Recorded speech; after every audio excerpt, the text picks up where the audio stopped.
Most founders think they are paying for their features, but in reality, they are paying for their liabilities. If your technical team is getting slower every month and your payroll is still same, then you aren't just growing, you are paying hidden taxes called technical debt. Hi, myself Yahya, and in next 5 minutes, I am going to show you whether your tech is your asset or a ticking time bomb.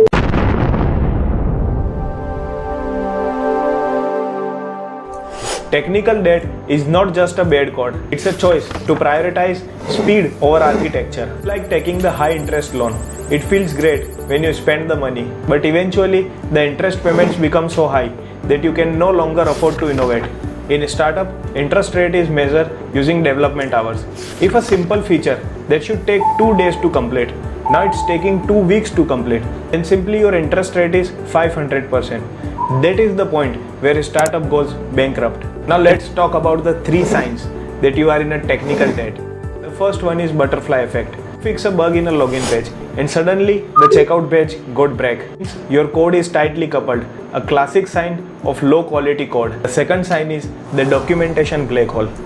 If your lead developer leaves today, would your project die? If your code isn't documented and structured, then you don't own a product. You just own a hostage situation.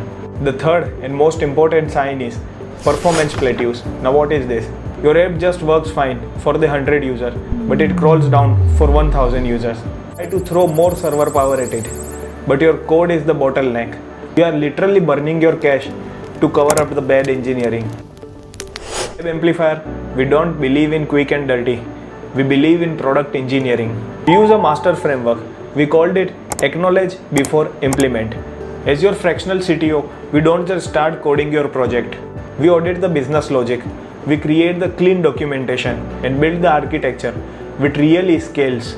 We help to take off your tech debts so your team can really sprint again. You can't build a 1 crore rupee business within your 10,000 rupees foundation. If you are tired of hearing that it's complicated from your developers, then let's get you some clarity. Comment tech below and I'll share you our startup tech health checklist for free. Or if you are ready to scale properly, then DM me for 15-minute audit. Let us stop the leaking and start building. See you in the next one.